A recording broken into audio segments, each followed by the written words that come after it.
What's incredible is that these people know they're being recorded. Like, she really said that while being recorded on stage. True of young people. So we are now wrestling with a new, I think, generational divide here.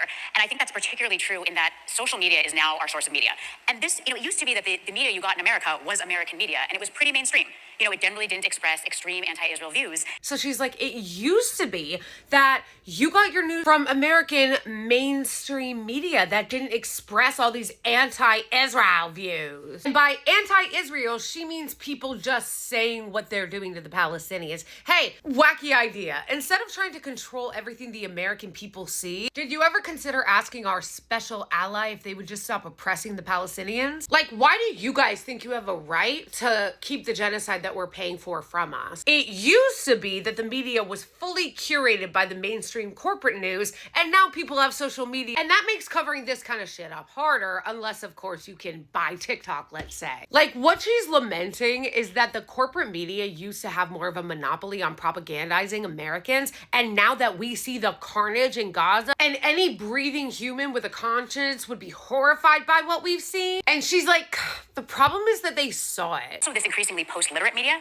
less and less text, more and more videos. So you have TikTok just smashing our young people's brains all day long with video of carnage in Gaza. It's not good that we don't just have like mainstream media doing Israeli propaganda all the time to the American people. Like, how are we supposed to get them on board with genocide if TikTok keeps smashing the Gaza carnage in their face? And they really are obsessed with TikTok. It really shows you how controlled our media environment is, that they have this much of a meltdown over one social media app, not previously being controlled by American elites, institutions, and our government. It's not really a democracy if you don't have a free press. And what things like this reveal, aside from what it reveals about Israel, is that the elites and ruling class in this country don't believe we deserve full access to information. You guys, it really is amazing that they all just say this part out loud. They're not upset about the carnage in Gaza. They're upset that Americans saw it. None of them are like, wow, the genocide in Gaza, the carnage that the people are seeing, this is horrific. No, they're literally like, how can we control media more? Like, how can we clamp down on people's rights and their ability to see what's happening? We can't, why'd we let them see it? The problem is that they saw it. Which goes to the next clip, which is just so incredible. It's so incredible. She's upset that what we took from our Holocaust education in the States was that genocide's bad. I think, unfortunately, the very smart, bet that we made on Holocaust education to serve as anti-Semitism education, in this new media environment, I think that is beginning to break down a little bit. Because, Holocaust education is absolutely essential. But I think it may be confusing some of our young people about anti-Semitism because they learn about big, strong Nazis hurting weak, emaciated Jews. And they think, oh, anti-Semitism is like anti-black racism, right? Powerful white people against powerless black people.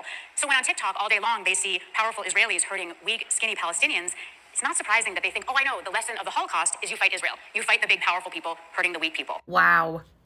Amazing. But although she's saying this out loud, it's something that I realized over the last couple years of watching the genocide in Gaza unfold, is that when they said that we needed to be educated about the Holocaust and why it was bad and what never again was, we all thought that meant never again for anybody. And they're like, nah, brah, we didn't mean that. We meant the lesson of the Holocaust is supposed to be like, Israel's a victim and can do whatever they want going forward. There's so many wild things about just that one short clip. One of the things that made me realize that they didn't mean never again for everyone was when I started drawing the parallels between what happened to the Jews in World War II and what they're doing to the Palestinians now. And what's really funny, and in a way she's right, it kind of backfired, was because I was indoctrinated with a lot of Holocaust education as an American, I recognized it when I saw it again. I read the Elie Wiesel books. I remember being so moved by Night.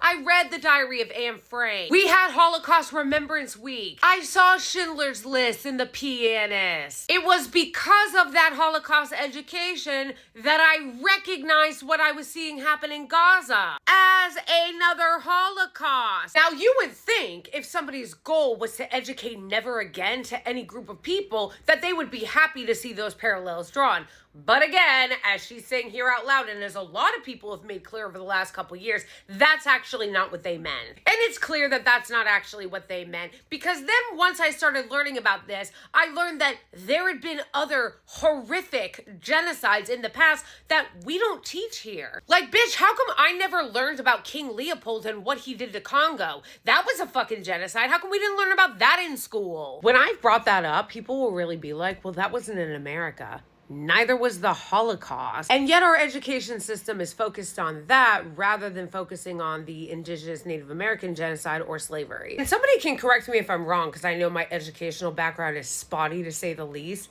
But from what I remember when I did go to school, I did learn about the Native American genocide and slavery, but it was legit like a page in the history book, and then we moved on. It was like, yeah, slavery happened, Native American genocide, Trail of Tears. Like, are you guys ever gonna move on? That was so 1800s. And I'm kind of only barely exaggerating. The distance between the way that slavery, the indigenous Native American genocide, and the way that the Holocaust is taught is wide. But wasn't post-World War II supposed to change that? Like, wasn't the whole Geneva Convention, the UN, international law? I thought that the whole point of that was that World War II was catastrophic, and as humanity, we are striving to be better and more civilized.